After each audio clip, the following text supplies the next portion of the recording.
It was another peaceful morning in St. Luce, although unfortunately my time here had come to its end, and it was now time to move on to other regions of Madagascar. So I was busy packing my bags, but also saying goodbye to all the amazing people I had met. And off I went. The next part of my journey was going to be somewhere completely different. We left the wet rainforests of the east and headed to the drier, more hostile regions of the south. I was heading to a small reserve called Barenti, a small island of dry gallery forest in the middle of a large sisal plantation. After a bumpy 3-hour journey, we had finally arrived at the reserve of Barenti. So you'll find that our time here will be incredibly different to that of St. Luce. Barenti is a brilliant representation of all the animals you can find in the dry south. Barenti is a particular hotspot for lemurs, and it wasn't long until I came across Madagascar's most iconic species. So these guys just next to me are Madagascar's flagship animal, the ring-tailed lemur, and they can only be found here in the south of Madagascar. So these lemurs can be found in troops of up to 25 individuals, and they're female dominated.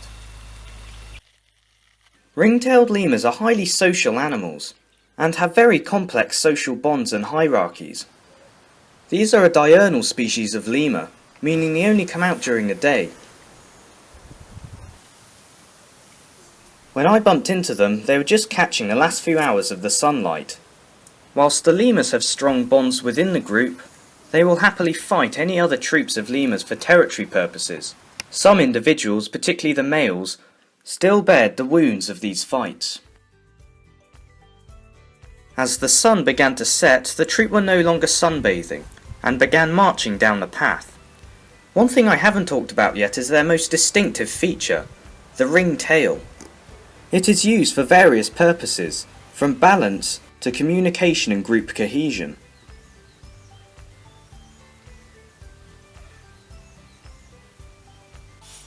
Some of the lemurs here were particularly habituated to people, and weren't afraid to chill out in the dining area and watch you eat.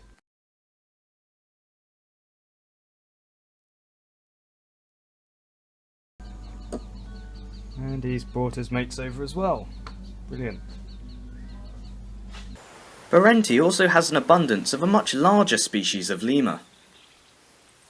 This is a Burrows sifaka. In my opinion, one of the most beautiful of all lemurs. Unlike the ring-tailed lemurs, sifakas spent most of their time in the trees. Their troop sizes are much smaller, ranging from 2 to 12 individuals. The sifakas were attending their daily activities, from grooming each other to eating their typical diet of leaves. Sifakas are exceptional climbers. Their feet have evolved exclusively for climbing, allowing the lemur to clasp branches with ease. Sifakas are certainly no slouch when it comes to leaping, and they are capable of leaping over 10 meters. More famously, these charismatic primates have also been called the dancing lemurs, and there's a pretty clear reason as to why.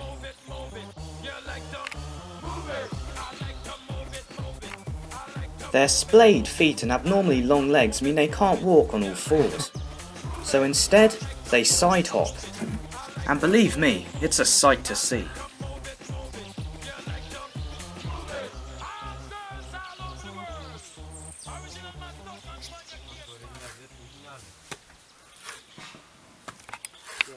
The troop eventually regrouped, and we will get to know these lemurs a lot better over the next few weeks.